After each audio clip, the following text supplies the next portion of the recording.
ಶಾಲೆಗಳಲ್ಲಿ ಹೆಚ್ಚುವರಿ ಶುಲ್ಕ ತೆಗೆದುಕೊಳ್ತಾ ಇರುವ ಹಿನ್ನೆಲೆಯಲ್ಲಿ ಸಚಿವ ತನ್ವೀರ್ ಸೇಠ್ ಮನೆ ಮುಂದೆ ಮಕ್ಕಳು ಪೋಷಕರು ಧರಣಿ ನಡೆಸ್ತಾ ಇದ್ದಾರೆ. ಹೆಚ್ಚುವರಿ ಶುಲ್ಕ ನೀಡದ ಮಕ್ಕಳನ್ನು ಹೊರಹಾಕಿದ ಕಾರಣ ವಿದ್ಯಾರ್ಥಿಗಳು ಮತ್ತು ಪೋಷಕರ ಜಾಗೃತಿ ವೇದಿಕೆಯಿಂದ ಪ್ರತಿಭಟನೆ ನಡೆಸಲಾಗ್ತಾ ಇದೆ.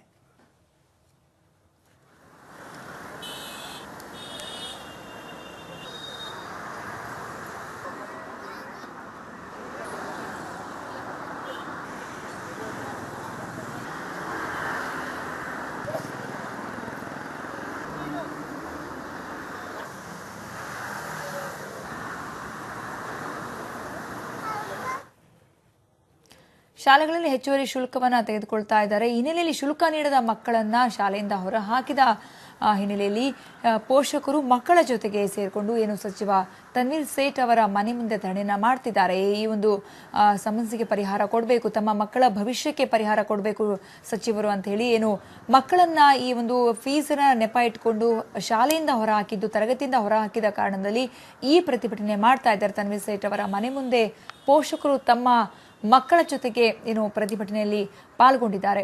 ಶಾಲೆಗಳಲ್ಲಿ ಹೆಚ್ಚುವರಿ ಶುಲ್ಕ ತೆಗೆದುಕೊಳ್ತಾ ಇರುವಂತಹ ಆರೋಪ ಇದೆ. ಹಿನ್ನೆಲೆಯಲ್ಲಿ ಸಚಿವರ ಮನೆ ಮುಂದೆ ಇವರೆಲ್ಲ ಧರಣಿ ಮಾಡ್ತಿದ್ದಾರೆ. ಹೆಚ್ಚುವರಿ ಶುಲ್ಕವನ್ನ ನೀಡದ ಮಕ್ಕಳನ್ನ ಹೊರ ಹಾಕಿದ್ದಾರೆ.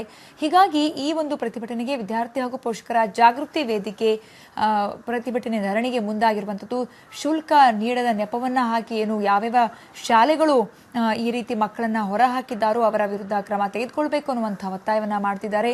ಮಕ್ಕಳ ಭವಿಷ್ಯಕ್ಕೆ ನೆರವಾಗಬೇಕು, ಶಾಲೆ ಅಥವಾ ತರಗತಿಯಿಂದ ಹೊರಹಾಕುವ ಮೂಲಕ ಮಕ್ಕಳ ವಿದ್ಯಾಭ್ಯಾಸಕ್ಕೆ ಈ ಶಾಲೆಗಳು ತೊಂದರೆ ಮಾಡ್ತಾ ಇದ್ದಾವೆ. ಶುಲ್ಕ ಅಂದ್ರೆ ಹೆಚ್ಚುವರಿ ಶುಲ್ಕವನ್ನ ಪಡೆಯುವಂತಹ ಶಾಲೆಗಳ ವಿರುದ್ಧ ಕ್ರಮ ತೆಗೆದುಕೊಳ್ಬೇಕು. ಹಾಗೆ ತಮ್ಮ ಮಕ್ಕಳ ಭವಿಷ್ಯವನ್ನ ನಿರ್ಮಿಸಬೇಕು. ಅಂದ್ರೆ ಈ ಒಂದು ಶಾಲೆಯಿಂದ ಹೊರಹಾಕುವ ಮೂಲಕ ಆ ಮಕ್ಕಳ ಓದಿಗೆ ತೊಂದರೆ ಮಾಡಲಾಗ್ತಾ ಇದೆ. ಈ ಹಿನ್ನೆಲೆಯಲ್ಲಿ ಕ್ರಮವನ್ನ ತೆಗೆದುಕೊಳ್ಬೇಕು ಅಂತ ವಿದ್ಯಾರ್ಥಿ ಮತ್ತು ಪೋಷಕರ ಜಾಗೃತಿ ವೇದಿಕೆ ಇವತ್ತು ಪ್ರತಿಭಟನೆ ಮಾಡ್ತಾ ಇದೆ. ಸಚಿವ ತನ್ವೀರ್ ಸೇಠ್ ಅವರ ಮನೆ ಮುಂದೆ ಧರಣಿ ಮಾಡ್ತಾ ಇದ್ದಾರೆ. ನೀವು ನೋಡ್ತಾ ಇದ್ದೀರಾ ಆ ದೃಶ್ಯಾವಳಿಗಳನ್ನ. ಮಕ್ಕಳ ಜೊತೆಗೆ ಪೋಷಕರು ಧರಣಿಯಲ್ಲಿ ನಿರತರಾಗಿದ್ದಾರೆ.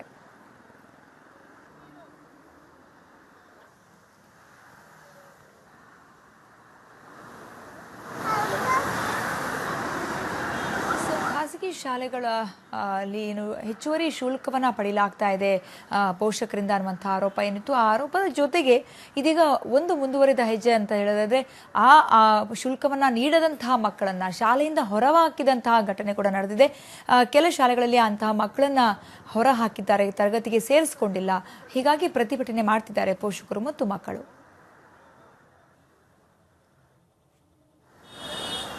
ನೋಡಿ, ಈ ಹಿಂದೆ ಒಂದು ತಿಂಗಳ ಹಿಂದೆನೇ 2ನೇ ತಾರೀಕು ಮಾನ್ಯ ಶಿಕ್ಷಣ ಸಚಿವರನ್ನು ಭೇಟಿ ಮಾಡಿ ಈ ರೀತಿ ಕೆಲವು ಶಾಲೆಗಳು ಮಕ್ಕಳಿಗೆ ಕಾನೂನು ಬಾಹಿರವಾಗಿ ಹಣವನ್ನು ಡಿಮ್ಯಾಂಡ್ ಮಾಡಿ ವಿದ್ಯೆಯನ್ನು ಮಕ್ಕಳನ್ನ ಒಳಗಡೆ ಕರ್ಕೊಂಡ್ಲಿಕ್ಕೆ ತೊಂದರೆ ಕೊಡ್ತಾ ಇದ್ದಾರೆ ಅಂತ ಮನವಿ ಸಲ್ಲಿಸಿದ್ವಿ.